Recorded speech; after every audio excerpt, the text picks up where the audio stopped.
Bienvenidos al curso de Mecánica Celeste del Grupo de Astronomía AstroK de la Universidad Konrad Lorenz de Bogotá, Colombia. Este curso de Mecánica Celeste está orientado hacia los miembros de AstroK, pero también hacia personas externas al grupo, ya que nuestro grupo es un grupo de divulgación de la astronomía.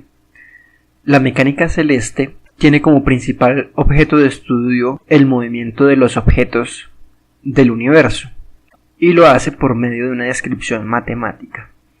Sin embargo, este curso va a empezar desde los rudimentos, es decir, desde conceptos muy básicos para llegar a explicar el movimiento de algunos movimientos de los cuerpos celestes. Así que voy a comenzar el curso con las leyes de Newton. La primera ley de Newton dice que si un objeto está sometido a una fuerza neta igual a 0, entonces se va a mover en una línea recta con una velocidad constante. Entonces, por ejemplo, podemos ver el caso de un carro que se mueve en una carretera a 60 km por hora. El carro va hacia allá a 60 km por hora. Entonces, varias fuerzas actúan sobre este carro. La primera de ellas es la fuerza que hace el motor hacia adelante. La segunda es la fuerza de la fricción entre las llantas y el piso. La tercera es el peso. Y la cuarta es una fuerza llamada la fuerza normal, que hace el piso sobre el carro para que el carro no se vaya a hundir en el piso. La suma de todas estas fuerzas es igual a 0 y hace que el carro se mueva a 60 km por hora. ¿Qué quiere decir esto? Supongamos que tenemos un marco de referencia amarillo, que es la carretera con respecto a un punto. Es decir, que en este punto la posición sería x igual a 0 metros o 0 kilómetros. Entonces esto es un marco de referencia. Ahora, la posición x en función del tiempo que nosotros vamos a ver es la siguiente. En el primer instante de tiempo, supongamos que el carro inició en la posición 0. Entonces el carro está en este punto de acá. Bueno, marquémoslo con azul. Entonces el carro está en este punto de acá. Una hora después, como el carro va a 60 km por hora, el carro va a estar por acá, a 60 kilómetros, evidentemente, y esto pasa alrededor de una hora. Cuando pasa otra hora, pues va a estar por acá a 120 kilómetros. Y aquí vamos a tener 2 horas. Así que el carro va a estar por acá. Y en cualquier tiempo nosotros podemos saber la posición a la que está el carro mirando esta gráfica, debido a que el carro se está moviendo a una velocidad constante. Es decir, que como función del tiempo, la posición del carro es la siguiente, donde v es la velocidad a la que va, que son 60 km por hora, y t es el tiempo en horas que ha pasado. Entonces esta va a ser la posición en kilómetros, en función del tiempo. Entonces, a cualquier tiempo, digamos a 1 hora y media, podemos saber a qué distancia está. Entonces, como ejercicio, encuentren x para 1 hora y media. Ahora, esta ley es válida solamente para marcos de referencia que sean inerciales. ¿Qué quiere decir eso? Supongamos que nosotros tenemos por aquí un observador gris que se mueve tanto hacia la derecha como hacia la izquierda y que está haciendo como un proceso de oscilación en una región aquí. Claramente ya la línea no se va a ver recta, la línea de la posición con respecto a este observador gris, porque como el observador está siendo acelerado, va a ver también que el carro azul está siendo acelerado. Entonces solamente esta ley es válida para marcos de referencia inerciales. Entonces vamos a suponer que tenemos 2 marcos de referencia. El primero de ellos va a ser un marco amarillo, que es el que ya tenemos, que es este de acá, tiene un punto 0 y una coordenada x. El segundo de ellos va a ser uno verde, que también tiene un 0 y una coordenada x'. Sin embargo, el segundo de ellos se está moviendo con respecto al primero de ellos. Esto quiere decir que el marco amarillo va a ver al marco verde moverse así, que la posición X del 0 del marco verde va a ser en función del tiempo igual a una velocidad u por el tiempo, una velocidad constante. Esto es una constante. Sin embargo, ambos marcos de referencia van a estar viendo un punto, que puede ser el carro, que se está moviendo a una velocidad v. Y vamos a asumir que tanto el punto como los ceros de los dos marcos de referencia en un tiempo inicial estaban juntos en 0.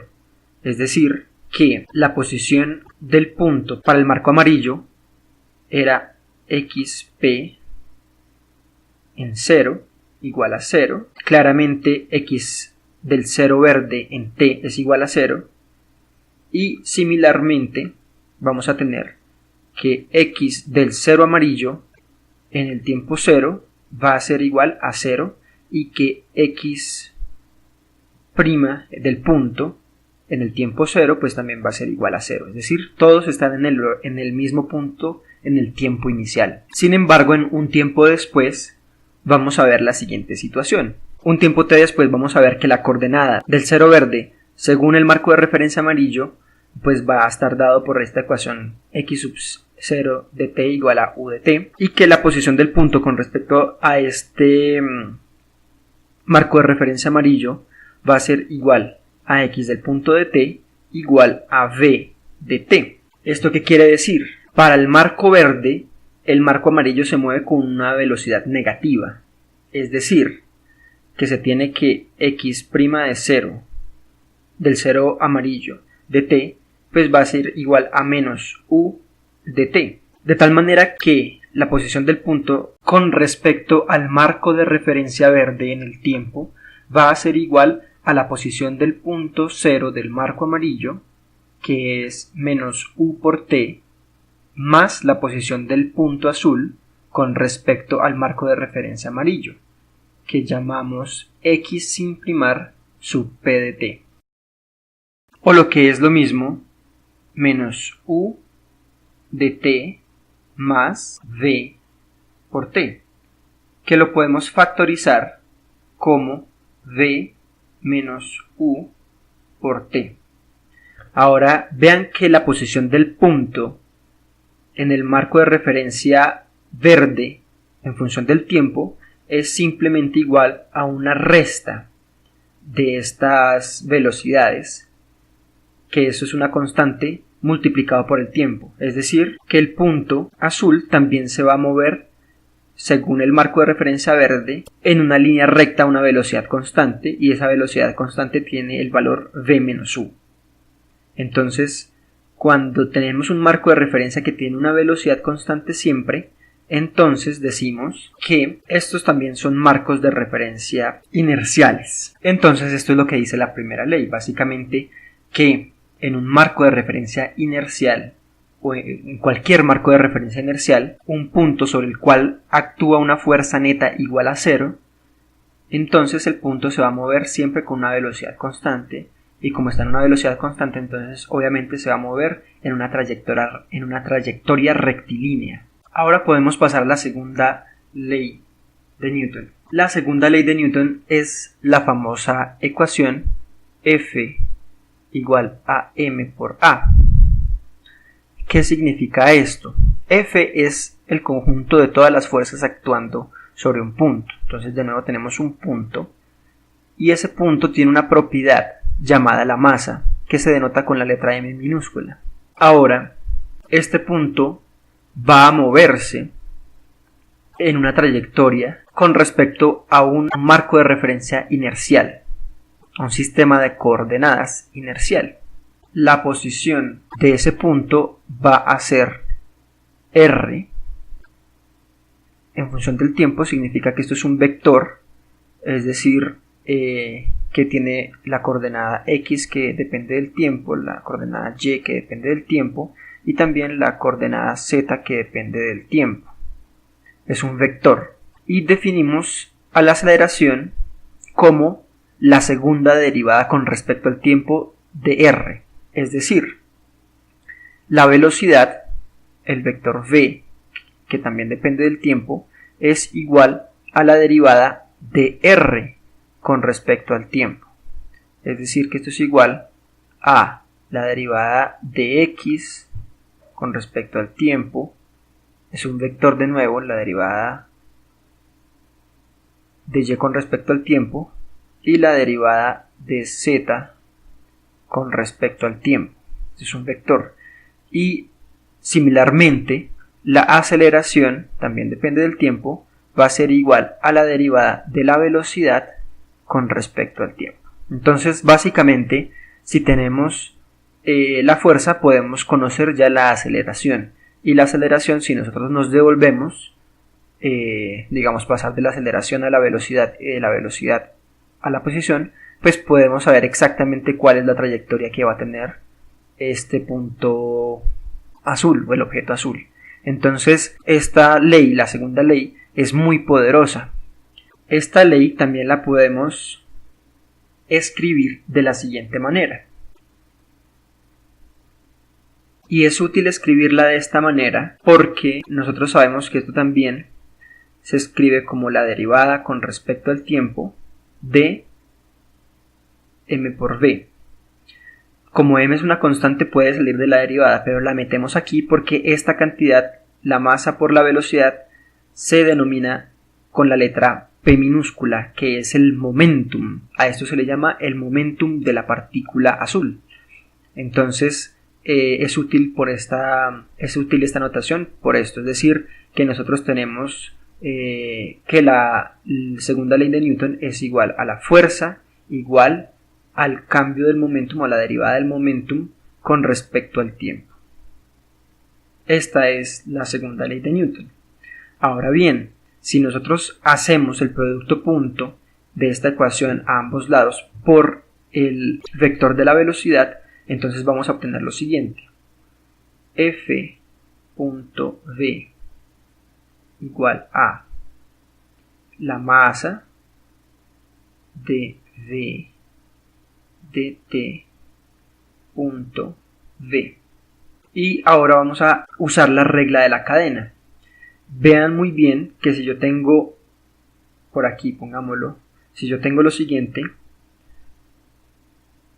derivo con respecto al tiempo v.v, entonces voy a obtener, usando la regla de la cadena, que eso sería igual a v punto la derivada con respecto al tiempo de v, más, eso es el primero por la derivada del segundo, más la derivada del primero punto el segundo. Entonces, la derivada con respecto al tiempo de v punto v. Y como el producto punto es conmutativo, entonces puedo cambiar el orden de estas dos últimas. Pongo esta velocidad acá y la derivada al otro lado, y simplemente tengo que esto es 2 veces v punto d dt v, ¿cierto? Pero vean que aquí tenemos v punto dv dt, es decir que tenemos aquí 2 veces esto.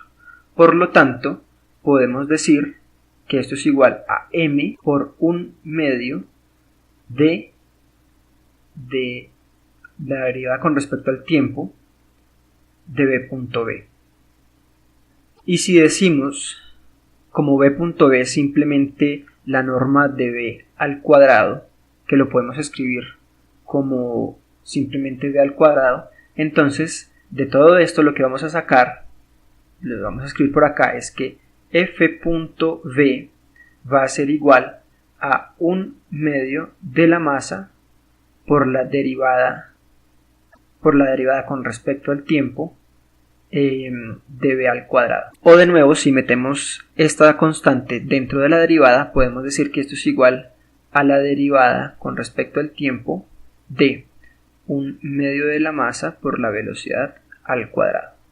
Y a esto es a lo que famosamente se le conoce como la energía cinética, que la escribimos con una K. Ahora con esto podemos también calcular, por ejemplo, el cambio de la energía cinética.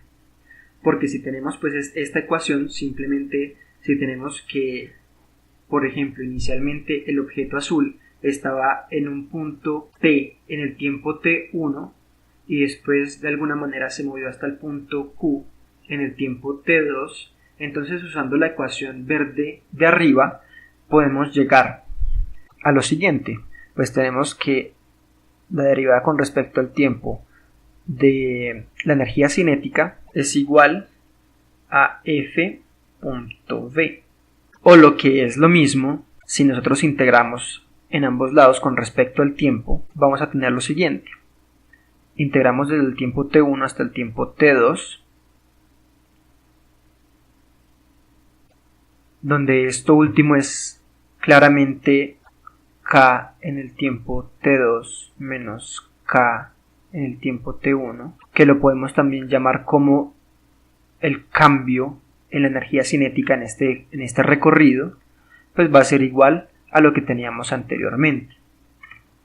Sin embargo, nosotros podemos reescribir la velocidad como la derivada de la posición con respecto al tiempo y teníamos un dt.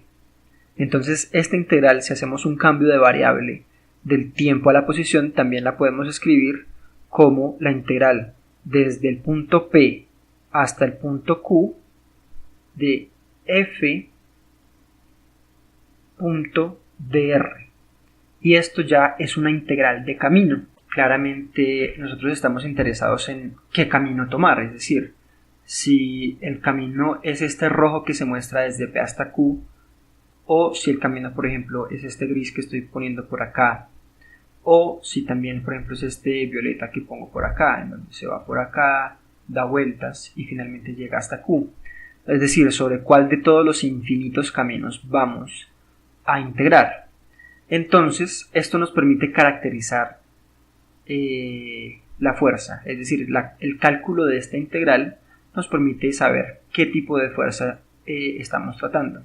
Normalmente en la mecánica celeste estamos interesados en unas fuerzas que se llaman las fuerzas conservativas, y se llaman así porque no importa cuál es el camino que uno tome entre P y Q para hacer esta integral de acá. No importa cuál es el camino que uno tome, todas las integrales van a dar el mismo valor. Entonces a estas fuerzas, a este tipo de fuerzas se le llaman las fuerzas conservativas. Para los interesados en la teoría de las fuerzas conservativas pueden revisar el teorema fundamental del cálculo integral, en el que si nosotros podemos escribir a f como un gradiente de alguna función, cualquiera sea la función, pues diferenciable, una función suave, continua y diferenciable, entonces vamos a tener que, por ejemplo, la integral de camino entre un punto A y un punto B del gradiente de una función cualquiera, punto dr, esto pues va a ser simplemente la función cualquiera evaluada en el punto B menos la función cualquiera evaluada en el punto A, es decir, no importa cuál es el camino que se tome, la integral siempre va a dar lo mismo, que es esta cantidad que está acá. Entonces, si usamos esto para nuestro caso, usualmente en física se escribe que las fuerzas conservativas pueden ser escritas como el gradiente de una función. En este caso, el gradiente de nuestra función lo vamos a escoger con un signo negativo. Este es el símbolo del gradiente por una función u, donde el gradiente de u significa, bueno, en este caso menos, esto es un vector que significa lo siguiente, que es la derivada de u con respecto a la coordenada x, de u con respecto a la coordenada y la derivada de u también con respecto a la coordenada z, es decir, que esto es un vector. Y si se puede escribir así, entonces esto va a generar que el cambio en energía cinética, que es precisamente P, la integral entre P y Q de menos el gradiente de u.dr, pues esto va a ser igual a menos u en Q menos u en P, o lo que es lo mismo, u de P menos u en Q. A esta función U se le conoce normalmente como la energía potencial. Entonces, pues vamos a ver que si la fuerza es conservativa, entonces lo que se va a tener es lo siguiente, que delta K es igual a, bueno, lo tenemos aquí, a menos delta U. Expandiendo esto vamos a obtener lo siguiente. O arreglando un poco esto, tenemos que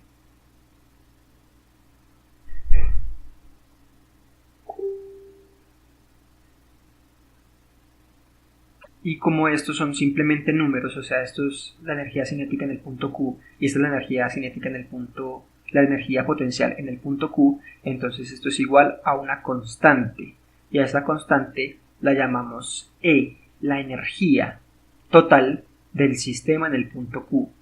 Es decir, que en el punto P se tiene pues esta energía. Básicamente esto usualmente se escribe como que E, la energía, es igual a K, la energía cinética, más U, la energía potencial. O sea, esto es como lo que a uno le enseñan normalmente en el colegio, en la escuela, y esta es la razón de ser de esta ecuación.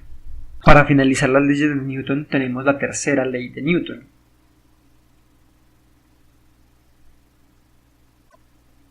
En esta ley supongamos que tenemos muchas partículas, muchos cuerpos en distintas posiciones.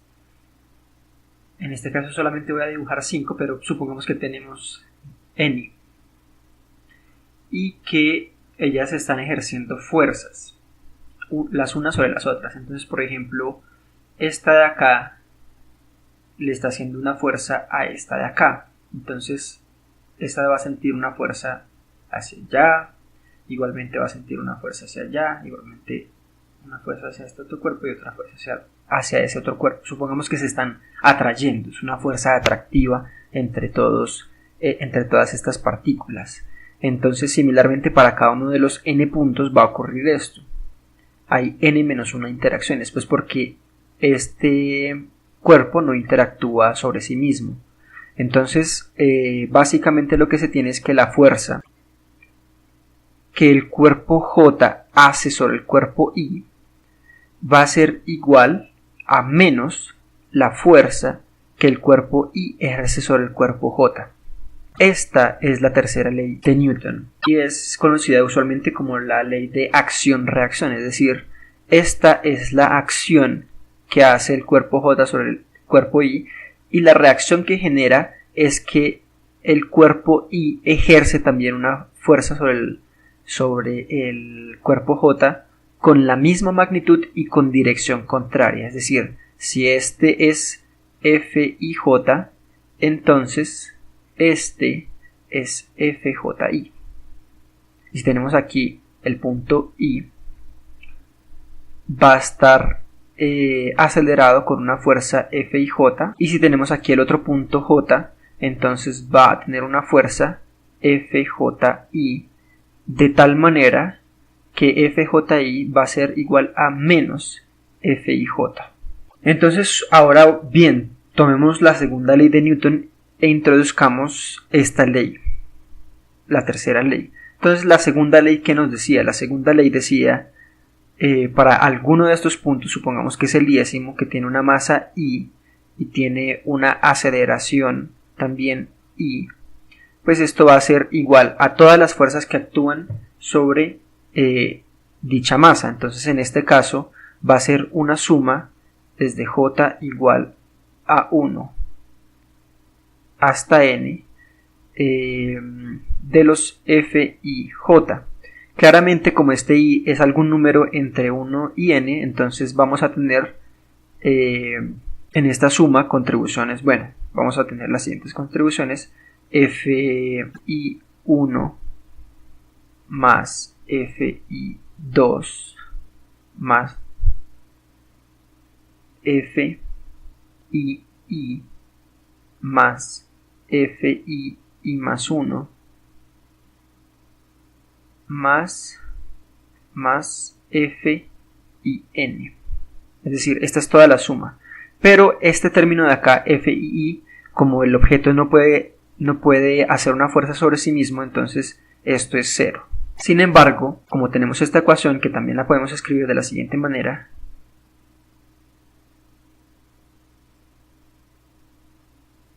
entonces ahora podemos sumar sobre todas las partículas I, es decir, que si hacemos eso obtenemos que la suma desde I igual a 1 hasta n de todo esto que está acá, pues va a ser igual también a esta suma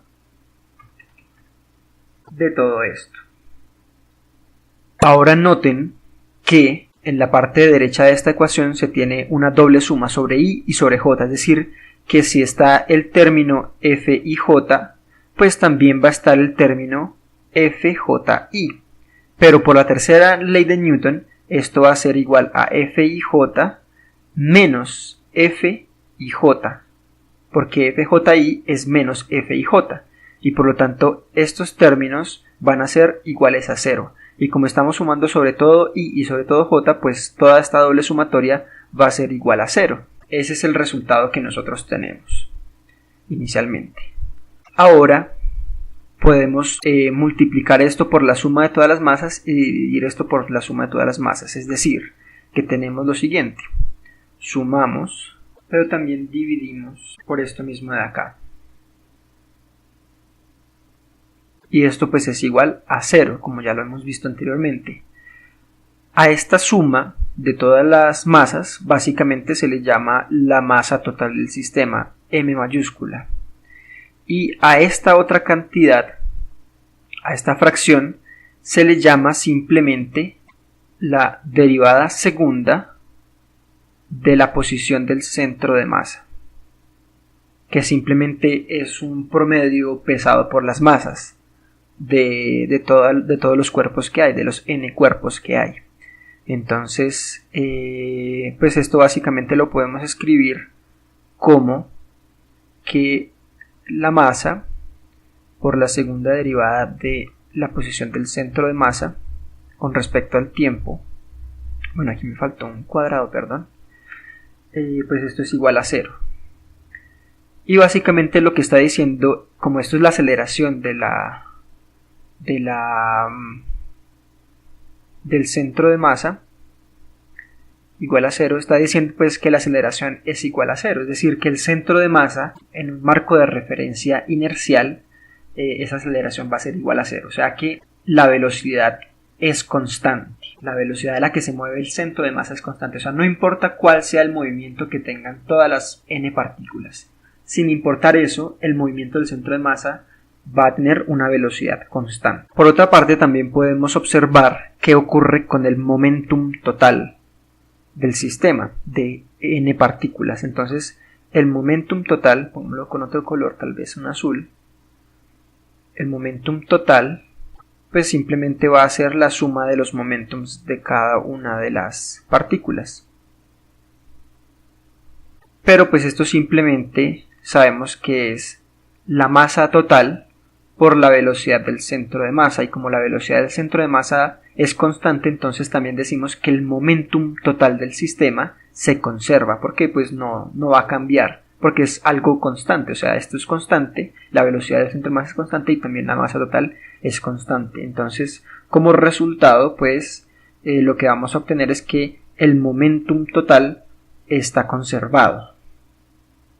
Noten que esos resultados son siempre y cuando las únicas fuerzas que interactúan sobre cada una de las partículas pues provienen de las otras partículas del sistema, es decir, tenemos un sistema cerrado en el cual no hay fuerzas externas que actúen sobre ese sistema. Entonces, ahora bien, volvamos aquí arriba para considerar esta ecuación. Vamos a traerla por acá y vamos a hacer el producto cruz entre cada uno de estos lados de la ecuación y el vector de la posición de la iésima partícula, es decir, que tenemos lo siguiente.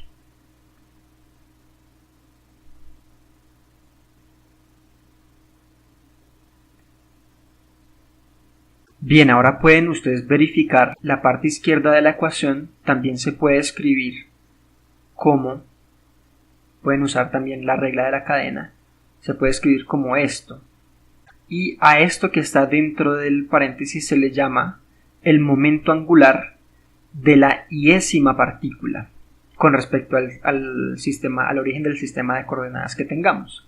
El momentum angular se escribe con la letra L minúscula, en este caso del punto I, y tenemos que el momentum total del sistema, el momentum angular total del sistema, pues va a ser simplemente la suma desde igual a 1 hasta n de todos los momentos angulares individuales de cada una de las partículas. Entonces simplemente esto lo que nos dice es que la derivada del momentum angular L sub I pues va a ser igual a esto que tenemos acá.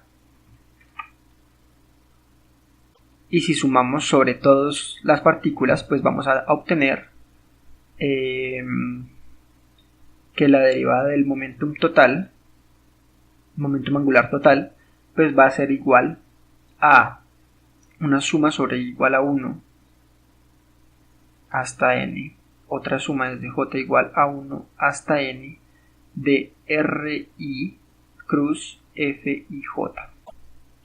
Ahora bien, miremos esta doble suma de la derecha de esta ecuación.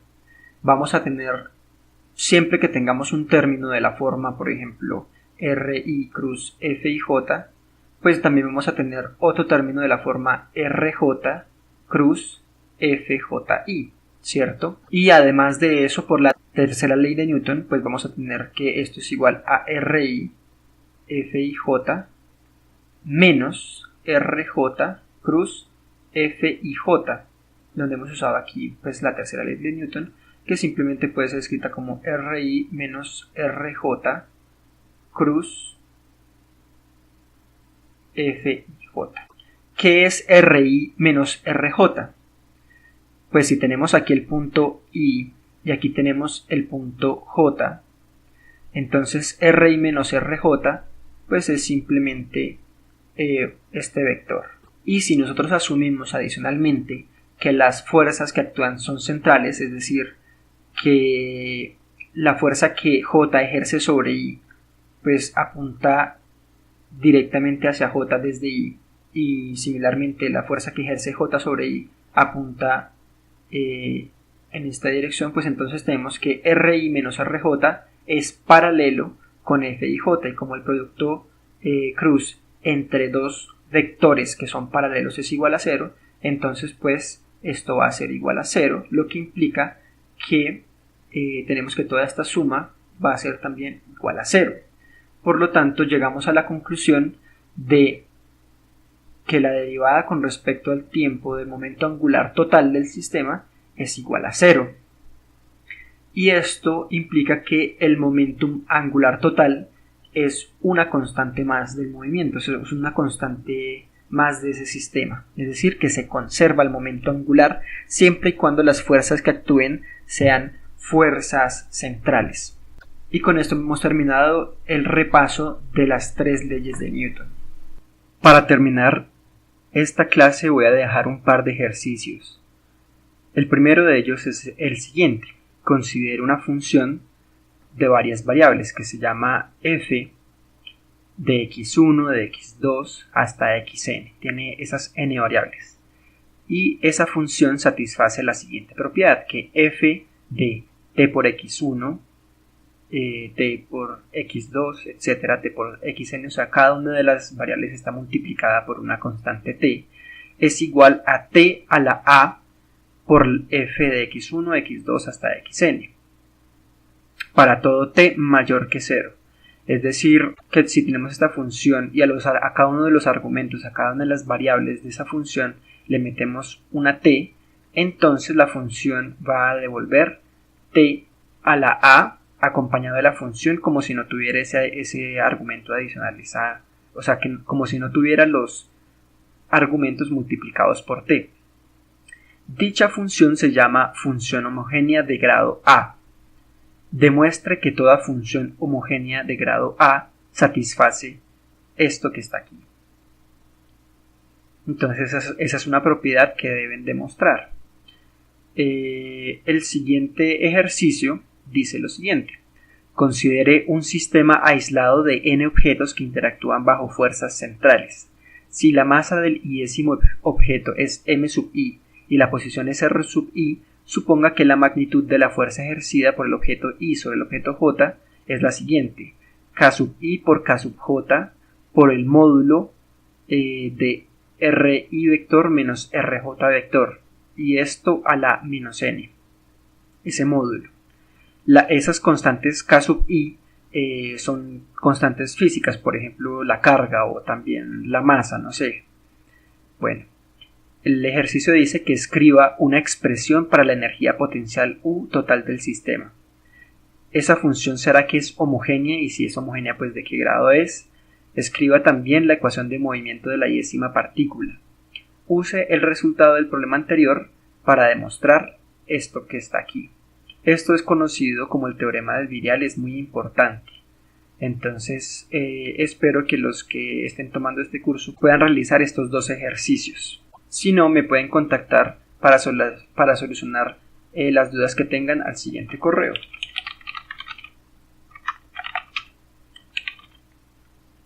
A este correo que aparece acá.